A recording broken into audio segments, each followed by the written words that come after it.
جو درخت انہوں نے 4 مارے تھے اس کی ویڈیو ٹیپ ہے، لیکن 350 بندے جو انہوں نے یہاں پہ ٹیررسٹ مارے تھے اس میں ان کے پاس کوئی اس قسم کی کوئی ایویڈنس نہیں ہے.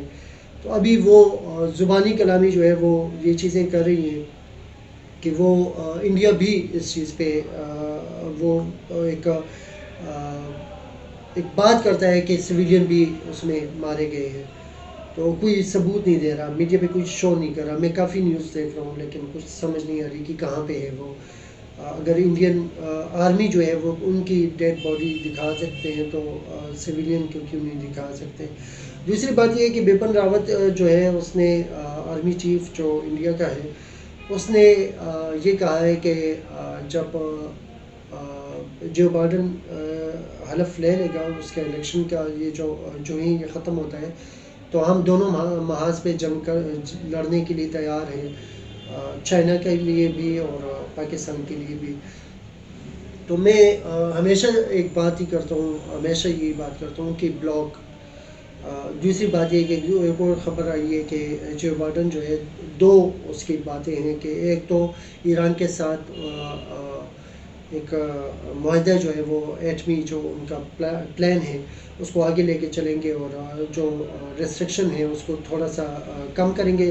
لیکن ایک خبر یہ بھی آ رہی ہے کہ ہو سکتا ہے ایران پہ جو اسٹیبلشمنٹ کی جو خواہش ہے کہ ایران پہ حملہ کر دے.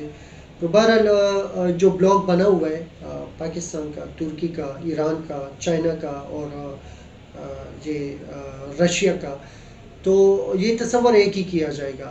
اگر چائنا پہ انڈیا حملہ کرتا ہے تو پاکستان جو ہے وہ ایسے ہی تصور کرے گا جیسے پاکستان پہ. اگر پاکستان پہ حملہ کرتا ہے تو چائنا یہی تصور کرے گا کہ چائنا پہ حملہ ہوا ہے. تو ان کے لیے دونوں کے ساتھ جو ہے جنگ لڑنا وہ ممکن نہیں ہوگا. لیکن بپن راوت نے یہ چھوڑ دی ہے. اب سمجھ نہیں آ رہی کہ وہ ابھینندن کی طرح چائے پی کے جائیں گے یا کچھ اور. ویسے جو حالات ہیں ان کے، کیونکہ ان کا جو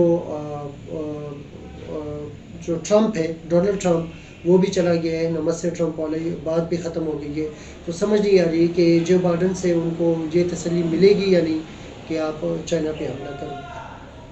ایک چیز کی شیورٹی ہے کہ چاہے جو بائیڈن ہو یا ٹرمپ ہو، دشمن ان کا چائنا ہے ہی ہے، کیونکہ وہ امریکہ کو نمبر 1 پہ دیکھنا چاہتے ہیں اور رکھنا چاہتے ہیں.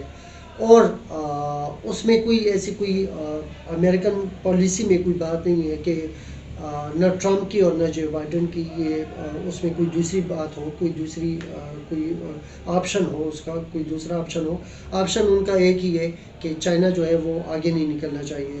تو آگے نہیں نکلنا چاہیے، اس کے لیے جو ہے انڈیا کو ضرور سپورٹ کریں گے، لیکن انڈیا کو اتنی حد تک وہ سپورٹ کر پائیں گے کہ دونوں طرف سے اس پہ حملہ ہو اور انڈیا جو ہے وہ امریکہ سے مدد لے. امریکہ اتنی بڑی رسک لے گا یا نہیں؟ الیکشن کے دن ہے، الیکشن کے بعد بھی اگر ہوتا ہے تو نئی حکومت ہوگی. اتنی زیادہ یعنی کرونا کے حالات کی وجہ سے پوری دنیا کے بزنس جو ہیں وہ تباہ ہو چکے ہیں. پوری دنیا میں بے روزگاری ہے، پوری دنیا میں جو سرمایہ کاری ہے وہ ختم ہونے کے قریب ہے. تو ایسے حالات میں امریکہ جو ہے وہ انڈیا کا ساتھ دے گا یا نہیں، یا پھر یہ ویسے ہی بھڑکے ہیں جیسے کہ ہم 72 سال سے سنتے آئے ہیں. تو بہرحال دیکھتے ہیں آگے کیا ہوتا ہے. لیکن D G S P R کی جو میں بات کر رہا تھا کہ 72 سال میں ایسے حالات جو ہے کبھی نہیں آئے. تو ایسے حالات میں اس کی وجہ کیا ہے؟ آپ دیکھیں وائس آف امریکہ کو اگر آپ سنتے ہیں تو وہاں پہ اسٹیبلشمنٹ کے خلاف، فوج کے خلاف. بی بی سی کو اگر آپ دیکھتے ہیں تو اسٹیبلشمنٹ فوج کے خلاف. اگر پی ایم ایل این کی آپ کوئی بھی میڈیا چینل،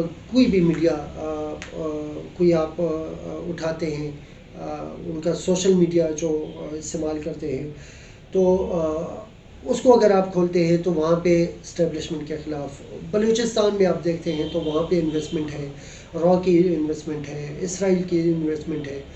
ایسی اتنی زیادہ دشمنی جو ہے 72 سال میں کبھی نہیں آئی پاک فوج کے خلاف کہ انٹرنل بھی دشمن ہو، ملک دشمن، اور مطلب انٹرنیشنل لیول پہ بھی ہو. ایسی دشمنی جو ہے اتنی زیادہ تعداد میں 72 سال میں کبھی نہیں آئی.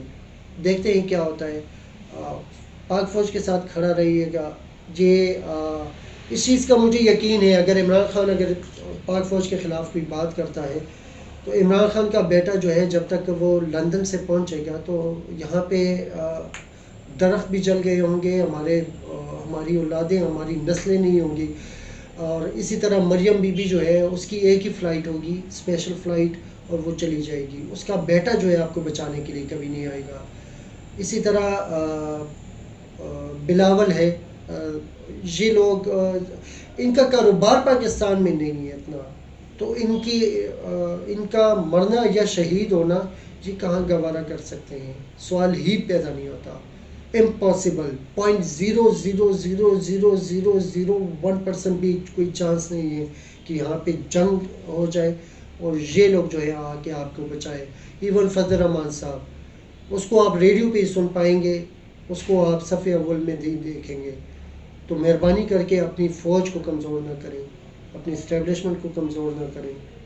جو غلط بات ہوتی ہے اس کو بے شک آپ پوائنٹ آؤٹ کریں. اس پہ D G S P R نے بھی بات کی ہے کہ جو غلط بات ہوتی ہے اس کا ہمیں پتہ ہوتا ہے کہ ہمیں خوشی ہوتی ہے کہ غلط بات جو ہے وہ آپ سامنے لے کے آتے ہیں. تو بہرحال جو اگر صحیح کام ہو رہا ہے تو کائنڈلی پاکستان کی فوج کو ضرور سپورٹ کیجیے گا. بہت بہت شکریہ. السلام علیکم.